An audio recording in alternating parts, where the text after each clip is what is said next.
It was still dark outside. The kind of darkness that sits heavy before dawn. Across the city, people slept. Gas lamps flickered in empty streets. The world was still. And then, everything stopped being still. There is a moment in time when the ground beneath your feet ceases to be solid. When the very foundation of reality, the one thing you assume will never move, begins to shake. That moment came on April 18th. Before sunrise. Before the city woke. Before anyone could prepare. This is what happened when San Francisco learned that nothing is permanent. San Francisco in 1906 was not yet the San Francisco you might imagine. There were no Golden Gate Bridge photographs. No Alcatraz mythology. What existed instead was a young, hungry, restless city perched on the edge of the Pacific, convinced it was invincible. The city had exploded into existence over barely 50 years. Gold had done that. The gold rush had transformed a sleepy Spanish settlement into one of America's most ambitious experiments, a place where fortunes could be made and lives could be reinvented overnight. By 1906, nearly 500,000 people called San Francisco home. They came from everywhere. China. Italy. Ireland. Germany. They stacked themselves into neighborhoods that climbed the hills like improvised architecture, each district speaking different languages, worshipping in different churches, working different trades. The morning smelled like that collision of worlds. Coal smoke from factories. Salt from the harbor. Bread from bakeries. The clatter of milk wagons and newsboys and the soft shuffle of thousands of feet moving through routines so ordinary they barely registered as real. People knew their corner grocers. They knew their neighbors' names. They knew the way their particular street corner sounded at 7 in the morning. Cable cars rattled up the hills with such regularity that people stopped hearing them. Children walked to school past buildings that had been built just the year before, past apartment houses where families cooked dinner in shared kitchens, past saloons where men gathered after work. Horses pulled wagons. Merchants opened shops. The sun rose. This was certainty. This was the rhythm that human beings depend on to make sense of being alive. The city felt permanent. It felt inevitable. It felt like it would always be exactly like this.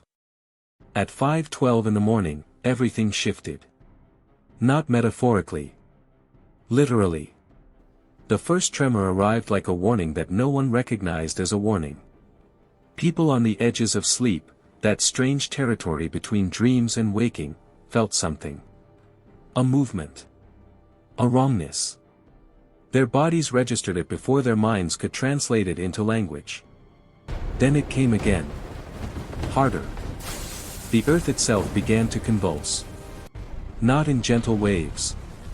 Not in the way that might be survivable or comprehensible.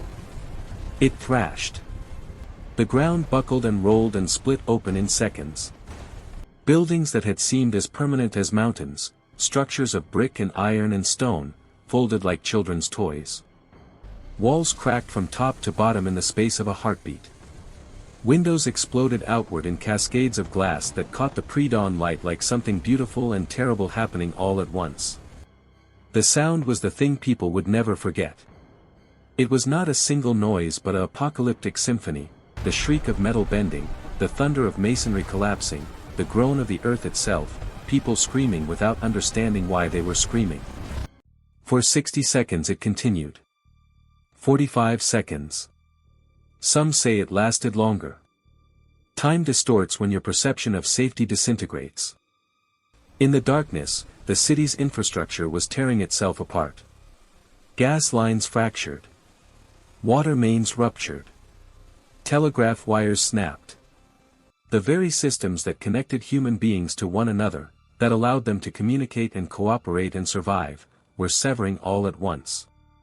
When the shaking stopped, there was a moment of absolute silence. And then the city began to burn.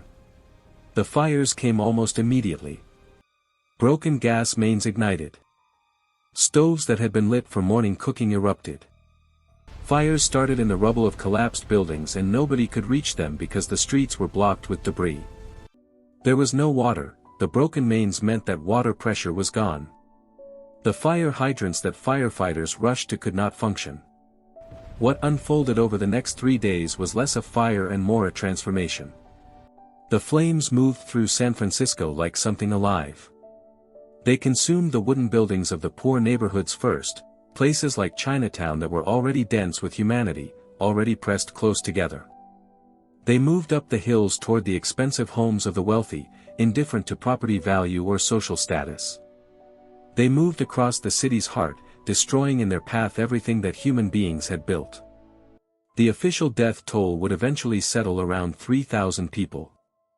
That number, abstract on a page, represented something incomprehensible: people in their beds, people on the streets, people trapped in collapsing buildings, people burned. Mothers and children. Grandparents. Workers. Merchants. People who had woken up that morning with no idea that this was their last morning. Survivors stumbled through streets they no longer recognized. A woman emerged from her collapsed home with nothing but the clothes on her body, her daughter held against her chest. An old man stood in the middle of what had been his block, unable to understand which direction was which. Refugees poured toward the waterfront, toward the parks, toward anywhere that felt safe.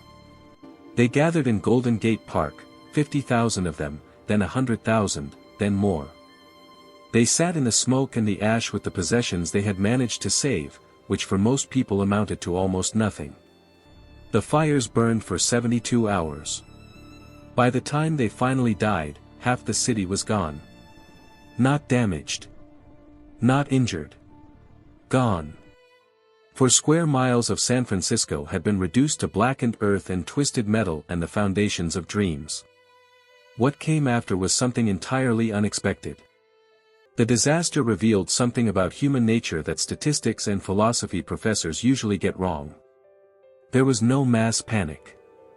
There was no collapse of civilization. Instead, there was something stranger and more powerful, a complete absence of the normal rules of society, and yet simultaneous creation of new rules, hastily constructed but somehow more humane than the ones that had existed before. People who owned nothing shared what little they had. Neighborhoods that had been segregated by race and class suddenly found themselves camping beside each other in the parks, dependent on each other for survival. A baker from downtown who had lost everything set up a fire and began baking bread from rationed flour, feeding hundreds. Children who had been sleeping on rough ground were given blankets by strangers. The social hierarchies that had been so carefully maintained in the normal world simply evaporated in the face of shared catastrophe. The city began rebuilding almost immediately. Literally. Within weeks, temporary buildings were going up. Within months, permanent construction had begun. It was not a slow, careful process. It was desperate and urgent and ambitious. The psychological impulse was clear: if we can rebuild it quickly enough, maybe we can erase the fact that it happened. Maybe we can return to the certainty we felt before. They could not, of course. But they tried. The San Francisco earthquake changed everything in ways that scientists and urban planners are still understanding more than a century later. It forced America to reckon with the fact that natural disasters were not theological events to be accepted and mourned, they were physical phenomena that could be studied and understood. The earthquake triggered the creation of seismic monitoring systems. It birthed modern seismology as a discipline. Scientists began to ask questions about why buildings collapsed and others survived, and those questions led directly to the field of earthquake engineering. Every building code that has prevented deaths in earthquakes since 1906 traces its lineage back to this moment of catastrophe. The earthquake also transformed San Francisco's relationship to fire. The disaster had revealed that earthquake damage was secondary to fire damage, the fires had destroyed far more than the initial shaking. This recognition rippled outward. Fire departments were reimagined. Building materials were regulated. Codes were written. The way America built cities changed, fundamentally, because of what happened in San Francisco. But perhaps more importantly, the earthquake cracked something in the national consciousness. America had understood itself as a place of inevitable progress, of permanent safety, of human mastery over natural forces. The earthquake suggested something else, that nature did not negotiate, that certainty was an illusion, that humans were small and vulnerable, and that the only response to that vulnerability was to rebuild, to adapt, to persist. More than a century has passed. The city is different now. The temporary buildings are gone. The scars have healed into new architecture. Most people who live in San Francisco today do not think about April 18, 1906. It has become historical. Distant. Something that happened to someone else's generation. But the fault line beneath the city has not forgotten. The earth is always moving in San Francisco, always shifting, always restless. The buildings sway slightly in response to movements most people cannot feel.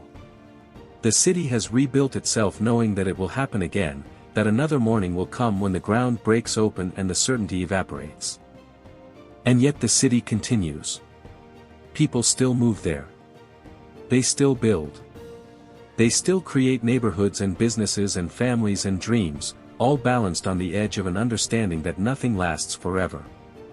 That is perhaps the truest legacy of 1906, not the death count or the destroyed buildings, but the decision to live fully and rebuild constantly in the knowledge that catastrophe is not something that happened once. It is something that is always possible.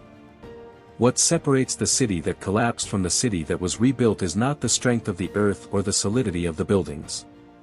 It is the decision to try again anyway. To choose creation over paralysis. To choose each other over separation. To choose to be vulnerable and to build, knowing that building itself is a kind of defiance. That choice, that daily, ordinary, impossible choice to create something knowing it might be taken away, that is San Francisco. That is what 1906 taught. That is what the city has never forgotten. If this story moved you, if it made you see the ground beneath your feet a little differently, then take a moment to support the channel. Like the video. Share it with someone who believes history still matters. And subscribe to Ashes of Time, where forgotten moments are given a voice. And the past is never allowed to fade into silence.